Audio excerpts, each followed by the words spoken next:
Johnny Carson set down his microphone on the wooden desk. Ed McMahon went quiet. And America cried. It was February 15, 1982. Studio 6B at NBC was buzzing with its usual pre-show energy.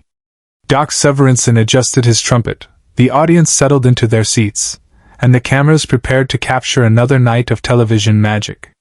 But something was different. Something was about to happen that would change late-night television forever. Carson walked to his desk carrying a small white envelope. Not the usual cue cards. Not his prepared monologue notes. An envelope that had been waiting in his dressing room since 4 p.m. that afternoon. He placed it carefully next to his coffee mug and looked across at Ed McMahon, who was studying his own hands with unusual intensity. The red light blinked. They were live. "Good evening, I'm Johnny Carson, and welcome to The Tonight Show." His voice carried its familiar warmth, but there was something else underneath. Something that made Ed glance up sharply from his spot at the desk. Carson began his monologue as he always did. A joke about the weather. Another about President Reagan. The audience laughed on cue. Doc's band provided the perfect musical punctuation. Everything seemed normal until Carson's hand drifted toward that white envelope. But what happened next would stop not just the show, but the entire country in its tracks. He was mid-sentence, something about inflation and grocery prices, when his voice simply stopped. Carson looked down at the envelope, then back up at the camera. The studio audience, sensing something unusual, grew quiet. Even the band noticed the shift. "Ladies and gentlemen," Carson said, his voice softer now, "I need to share something with you tonight. Something that's been weighing on my heart since this afternoon." Ed McMahon, usually ready with a "Yes, sir," or "That's right, Johnny," remained completely silent. His eyes were fixed on Carson with an expression the audience had never seen before. Concern. Deep, personal concern. Carson picked up the envelope. His hands, usually so steady whether delivering a punchline or shuffling through cue cards, trembled slightly. "This afternoon, I received a letter from a woman named Margaret in Iowa. She wrote to tell me about her husband, Robert, who passed away last week after a long battle with cancer." The studio was now completely silent. Not the anticipatory quiet before a punchline, but something deeper. Something sacred. Carson opened the envelope and pulled out a single sheet of paper. "Margaret wanted me to know that for 37 years of marriage, she and Robert never missed The Tonight Show. Every night at 11:30, they would sit together on their living room couch. Robert would make his wife a cup of tea, and they would watch together until the very end." Ed McMahon's eyes glistened under the studio lights. He had known Johnny for over 20 years, through divorces, career changes, personal struggles, but he had rarely seen his friend this moved on camera. Carson stopped mid-monologue. The entire studio froze. Margaret wrote that during Robert's final weeks, when he was too sick to get out of bed, she would wheel the television into their bedroom. Every night, she said, Robert would ask if Johnny was on yet. Even when he could barely speak, he would smile when he heard my voice introducing the show. Carson's voice cracked slightly. In 30 years of television, millions of viewers had never heard this particular note in Johnny Carson's voice. She wanted me to know that on Robert's last night, he waited until The Tonight Show was over before he said goodbye. He told her, "Johnny's finished for tonight, and so am I." The silence in Studio 6B was absolute. Doc Severinsen had quietly signaled his band to stop. The cameras continued rolling, but even the camera operators were still. Ed McMahon, the man who had bellowed, "Here's Johnny!" thousands of times, who never met a moment he couldn't punctuate with enthusiasm, sat in complete silence. His hands were folded, and he was staring at Carson with something approaching reverence. Carson looked directly into camera one. "Margaret, if you're watching tonight, I want you to know that Robert was watching with good company. Every person in this studio, everyone at home, we're all part of something bigger than just a television show. We're part of each other's lives." He paused, the weight of 30 years in television suddenly visible on his face. Robert knew something that I sometimes forget in all the jokes and the celebrity interviews and the comedy bits. He knew that what we do here isn't really about entertainment. It's about connection. It's about sharing the quiet moments of our lives with people we may never meet but somehow love anyway. Backstage, he made a choice no producer would have ever allowed. Carson stood up from his desk. In television, this simply wasn't done. The host stayed at his desk. The format was sacred.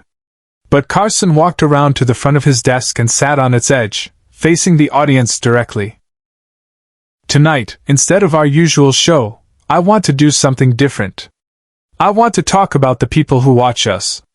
The Robert and Margarets of the world who have made our show part of their lives. Ed McMahon finally spoke, his voice barely above a whisper. Johnny, he began, then stopped.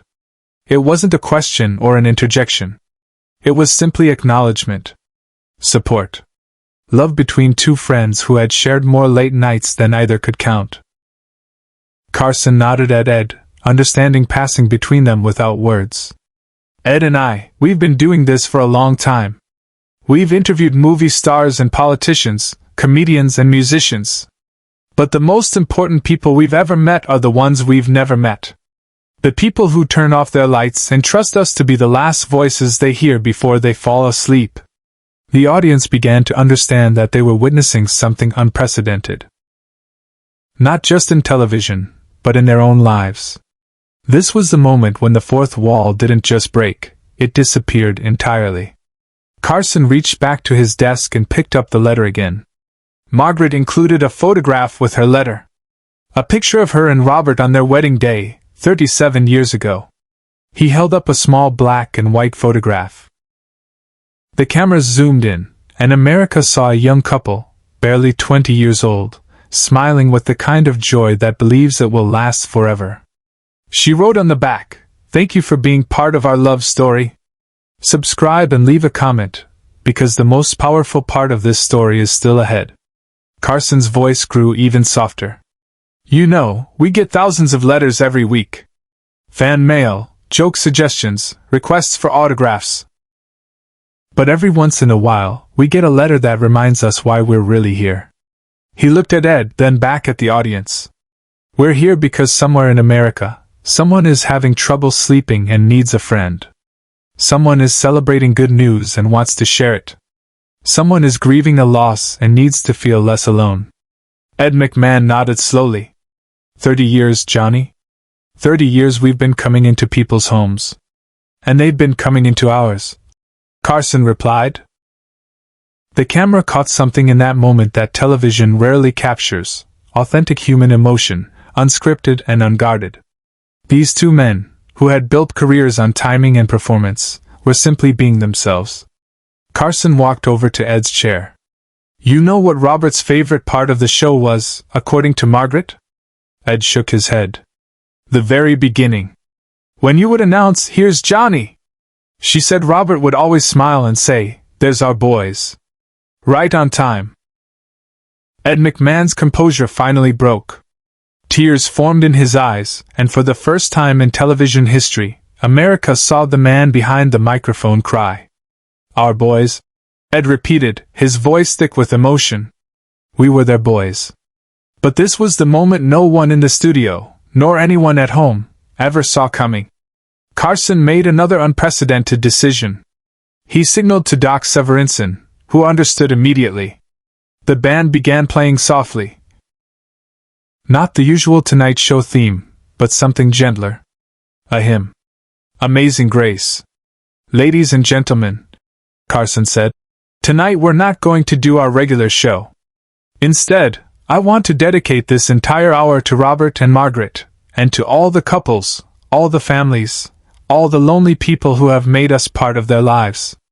He turned to the audience. If you're watching tonight and you're alone, you're not alone. If you're watching with someone you love, hold their hand during the commercial break. If you're missing someone who used to watch with you, know that they're still here, in this moment, with all of us. The studio audience, understanding the gravity of what they were witnessing, began to applaud. Not the enthusiastic applause of a game show or the rhythmic clapping of a sitcom taping, but something deeper. Recognition. Gratitude. Love. Carson returned to his desk and picked up the photograph one more time. Margaret, Robert is still watching. He's watching through every person in this studio, every person at home, everyone who understands that the best things in life aren't the big dramatic moments we plan for. They're the quiet moments we share. He paused, looking directly into the camera. They're the moment when someone says, "Here's Johnny," and you know you're home. Ed McMahon wiped his eyes with a handkerchief, then looked at Carson with a smile. Johnny? Yes, Ed? Tomorrow night, when I introduce you, I'm going to remember Robert and Margaret. Every night from now on, I'm going to remember them. Carson nodded. We all will. The show continued for another 40 minutes, but it wasn't really a show anymore. It was a conversation. A communion. Carson read more letters from viewers. Ed shared stories of fan encounters on the street. Doc played requests sent in by viewers over the years. But the moment that defined the night, the moment that changed television history, was when Carson held up that photograph and said, "Thank you for being part of our love story." Because in that moment, America understood something about itself. That the best entertainment isn't escape from life, it's connection to it. Share and subscribe. Make sure this story is never forgotten. The next morning, NBC's phone lines were overwhelmed. Not with complaints about the unconventional show, but with calls from viewers sharing their own stories. Couples who had watched The Tonight Show together for decades. Children who remembered falling asleep to Johnny's voice during summer sleepovers.